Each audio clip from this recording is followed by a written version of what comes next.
In the infinite wisdom that radiates from my roommate, I asked her what she wanted to see from these YouTube videos. And I didn't get a song she wanted me to cover, or... Okay, that's all I was expecting. I just thought she'd tell me a song she wanted me to cover. But in her infinite wisdom, she said, why not talk about how much you love Bon Appetit? Which got me thinking, since I was a gin cocktailing, I could just do a bunch of tipsy talks, i.e. my drunk kitchen circa late 2000s, early 20-teens. So I come to you now after said gin cocktail and a shot of tequila and some, home-infused chai whiskey with some store-bought Costco chai. Thank you, Costco. Not sponsored. But I would give you this, an unscripted ramble about why I love Bon Appetit. So strap in. Who knows how long this will be and how much I have to cut out. It all kind of starts, I want to say, around the 14 to 15-year-old mark. I'd already loved food for about a decade at that point, which is just an entirely different video.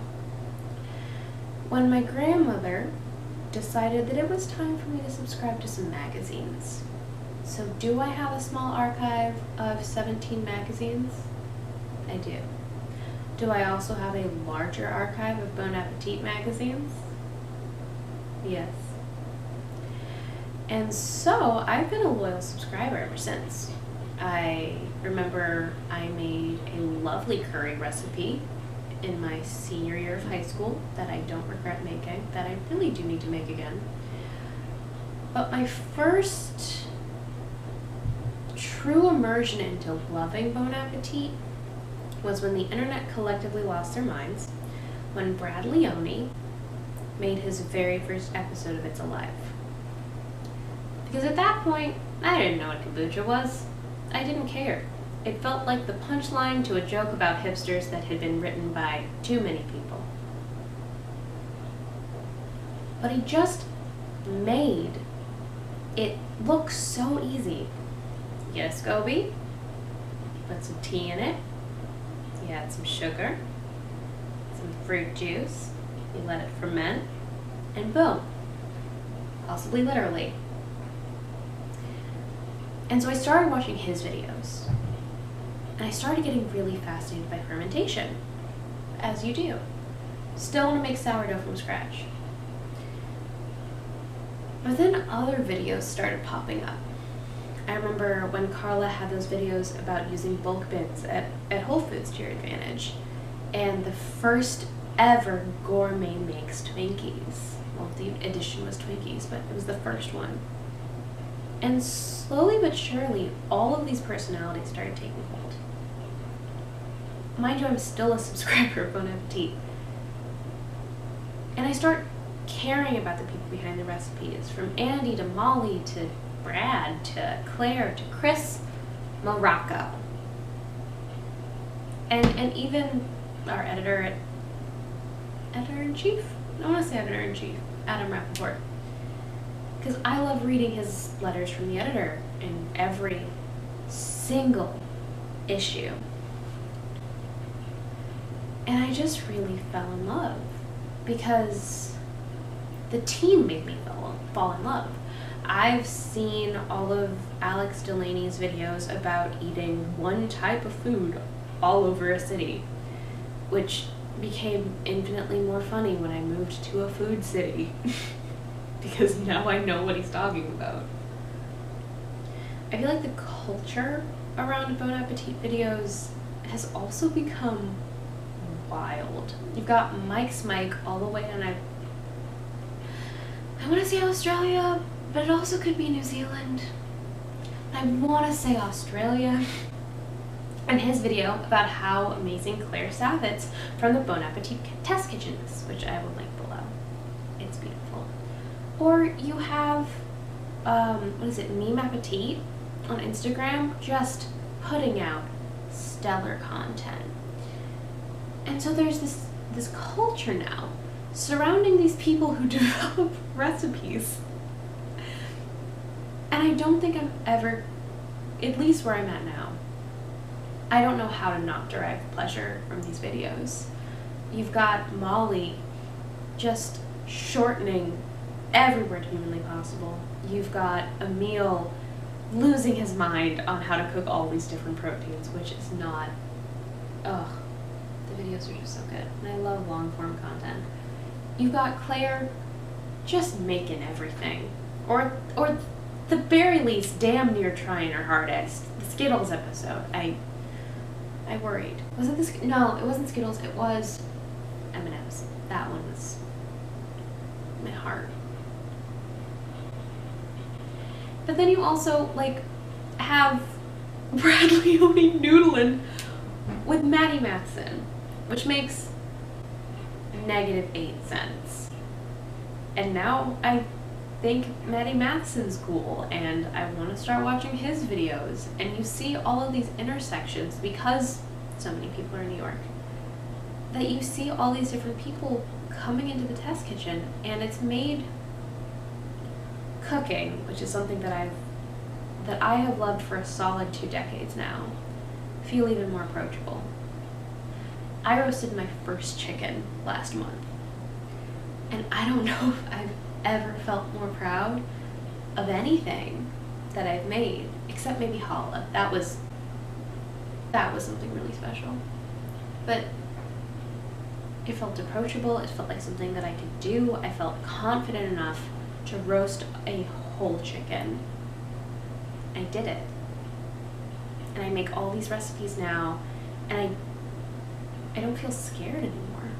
I've loved cooking my whole life, and I've used my instincts to, like, zhuzh up home, like, you know, store-bought pasta sauces or whatever, and I've made my fair share of bechamels and fried my fair share of random stuff. But now I feel like I'm in a season where food and the exploration of it feels attainable. I apprentice in a professional kitchen about once a month, and there's nothing that's more exhilarating. A 6 to 8 hour shift where I'm tasting and smelling and chopping and slicing and prepping and not sitting at all, mind you. It flies by, and I feel so invigorated by it. My day job, I'm trying to encourage people to make sandwiches and salads as fast as they can through brushes that feel like they last forever. And I am doing my best to be a positive force and reminding people that in a job that sometimes feels soul-crushing, that there is someone who cares about how they're doing, not just their job performance, but how they are emotionally doing. And I get that because of outlets like Bon Appetit, and because of outlets like working in a professional kitchen, and because of outlets like working the Renaissance Fair 2 summers and springs in a row during heat waves in the middle of the desert, 8 weekends in a row, surrounded by lovely people, but also finding it hard sometimes. What I guess I'm trying to say is that I feel really grateful to Bon Appetit. It might just feel like mindless internet content where you get to watch someone cook something and maybe you don't interact with food that way, which is super valid. But for me, a food nerd who has loved food for, I guess, her entire conscious life, it feels like I get to see people who see me. You know, you see Chris Morocco smell and taste and touch a thing and not get to look at it and try to recreate it, and you feel for him. You watch these people who went from contributing editors to, like, video personalities, and the differences in the way they make food, and you see how they interact with food outside of the test kitchen. Like when Delaney and Molly try all the things at that like one deli that I can't remember the name of. It forces me to think about food differently, and I feel really grateful for that. Yeah. But if you lasted till the end of this very long, rambling video, if not food, then what makes you excited? What's your passion? And what are the things that you watch or consume that make you feel that passion and make you feel like there is something in the world that sees the world the way you do? I'd love to know. And if you like this semi-tipsy talky video, let me know that too. I would love to talk your proverbial ears off about how much I love Alton Brown and how much I love the Food Network and why cast iron wins. And I'm right. And how most people choose the wrong potatoes to make mashed potatoes with, because I've got at least 5 minutes of material in that. At least 5 solid minutes of material. Yeah, let me know. I really hope that you have a good whenever it is, wherever you are, and at least for this month, I will see you tomorrow with Lord only knows. Will it be a cover? Will it be poetry? I don't know. Bye. Wow. Wow, that's strong. I put too much whiskey in that one. Why did I put so much whiskey in it? Okay.